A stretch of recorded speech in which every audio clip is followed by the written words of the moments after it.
Hello সবাইকে, চলে এসেছি নতুন একটা ভিডিও নিয়ে। তো আজকের ভিডিওটা হলো কীভাবে নতুন একটা ফেসবুক পেজ খুলে দিচ্ছি।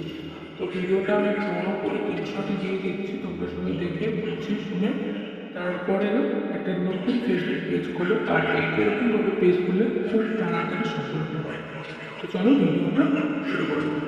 ফেসবুকের যে অ্যাপ্লিকেশন রয়েছে সেই অ্যাপ্লিকেশনে চলে আসলাম। আপনাদের কাছে যদি ফেসবুকের যে অ্যাপ্লিকেশন রয়েছে সেই অ্যাপ্লিকেশনটি থাকে সেটাও ওপেন করতে পারেন। আপনার কাছে যদি ফেসবুক লাইভও থাকে সেই ক্ষেত্রে আপনি লাইভও ব্যবহার করতে পারেন। এখান থেকে আমরা ক্রিয়েট এ নিউ অ্যাকাউন্ট যেই অপশনটি রয়েছে সেটার উপর সিলেক্ট করবো। তারপরে এখান থেকে যে অপশন রয়েছে ক্রিয়েট স্টার্টেড এর উপর প্রেস করবো। তো এখানে আমাদের কাছে কিন্তু দুটো অপশন আছে, যেখানে লেখা আছে হোয়াটস ইউর নেম। এখানে যে নাম সেটা দিতে হবে, আপনার যে নাম রয়েছে সেই নামটা দিতে হবে।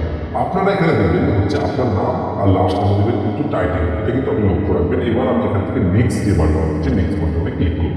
এখানে আসার পরে আপনার যে ডেট অফ বার্থ বা আপনার জন্ম তারিখটা দিতে হবে। এখানে আপনি সঠিকও দিতে পারেন বা আপনার যেটা পছন্দ সেটা আপনি দিতে পারেন। আপনার জন্ম তারিখ দেওয়ার পরে এখান থেকে সেভ বাটনে ক্লিক করে এখান থেকে আমি নেক্সট করবো।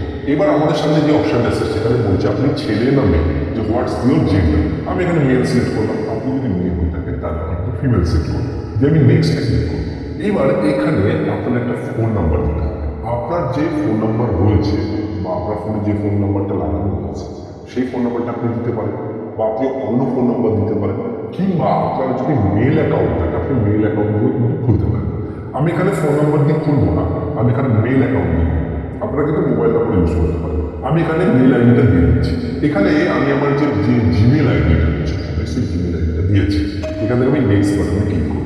ক্লিক করার পরে এখানে কিন্তু ডাইরেক্ট আমাদের এখানে পাসওয়ার্ড সেট করতে হচ্ছে। আমি এখানে একটা পাসওয়ার্ড দিয়ে দিচ্ছি। আমার পাসওয়ার্ড দেওয়া হয়ে গেছে। এখানে আমি নেক্সট বাটনে ক্লিক করবো। ক্লিক করার পরে এখানে কি বলছে যে সেভ ইউর লগইন করবো। আমি কি এটাকে সেভ করে রাখতে চাই? আমি এখানে সেভে ক্লিক করছি। এখানে কিছু আর কি টার্মস অ্যান্ড পলিসি রয়েছে, এটাকে আমি আইএগ্রি করে দিচ্ছি। কিছুক্ষণ প্রসেস নেওয়ার পরে এখানে কিন্তু আমাদের কাছে একটা নতুন অপশন চলে এসেছে। এখানে কি বলছে অ্যাড ইউর প্রোফাইল পিকচার, মানে ফেসবুকের যে আপনার প্রোফাইলের যে ফটোটা দেওয়া হবে সেই ফটোটা এখানে দিতে বলছে। এখানে আমি অ্যাড পিকচার করতে পারি বা এখান থেকে স্কিপ করে বেরিয়ে যেতে পারি। আমি এখানে অ্যাড পিকচারে ক্লিক করবো। করার পরে এখান থেকে আমি একটা যে কোনো ফটো দিয়ে দেবো। এখান থেকে আমি যে কোনো একটা ফটো সিলেক্ট করে দিলাম। এখানে আপনার যে ফটো রয়েছে সেই ফটোটা আপনি দিয়ে দিন। এখানে আমি ডানে ক্লিক করবো। এবার দেখুন ফটো দেওয়ার পর এখানে কিন্তু ডাইরেক্ট লেখা চলে এসছে ওয়েলকাম টু ফেসবুক।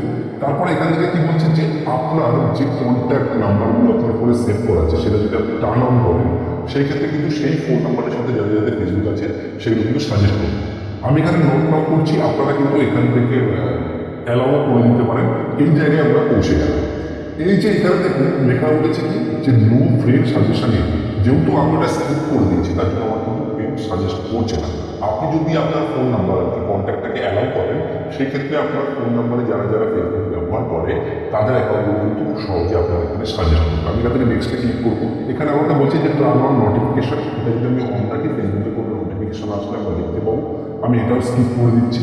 আপনারা যদি মনে করেন যে না আপনারা এটা অন রাখতে চান আপনারা অন রাখতে পারেন। এখান থেকে দেখুন আমার যে ফেসবুক অ্যাকাউন্ট রয়েছে সেটা কিন্তু একদম সম্পূর্ণভাবে কিন্তু ওপেন হয়ে গেছে। এখানে আমরা যদি যাই এখানে দেখুন প্রোফাইলও কিন্তু সরাসরি চলে এসেছে। এখান থেকে আমরা প্রোফাইলের যে সমস্ত জিনিসপত্র রয়েছে সেগুলো কিন্তু ক্লিয়ারলি সব সেট করতে পারবো। গেট স্টার্টে ক্লিক করবো। এখান থেকে আমাদের যে লোকেশন রয়েছে সেই লোকেশন দিতে পারবো। আমি ধরুন এখানে একটা লোকেশন দিচ্ছি, বাংলা লিখে দিলাম যে আমি সেভ করে দিচ্ছি। এরকম আপনার যে লোকেশন রয়েছে সেগুলো আপনি দিতে পারবেন। আপনার ওয়ার্ক বা যাবতীয় যা যা জিনিস রয়েছে সেগুলো কিন্তু আপনি এখানে সেট করে দিতে পারবেন। এগুলো এই যে প্রসেসগুলো রয়েছে এগুলো কিন্তু খুব সম্পূর্ণ একদম নর্মাল প্রসেস। এগুলো কিন্তু আপনি সহজেই করতে পারবেন, কারণ মেইন যে অ্যাকাউন্ট করার যে প্রসেসটা সেটা আপনাদেরকে দেখিয়ে দিলাম। এই যে এইখানে যে অপশনটা রয়েছে না যে অ্যাড প্রোফাইল ফটো, এখান থেকে আপনি চাইলে আপনার প্রোফাইল ফটোও কিন্তু ব্যবহার করতে পারবেন। তো আশা করি কনসেপ্টটা আপনারা বুঝতে পেরেছেন। এইভাবে খুব সহজেই কয়েক মিনিটের মধ্যে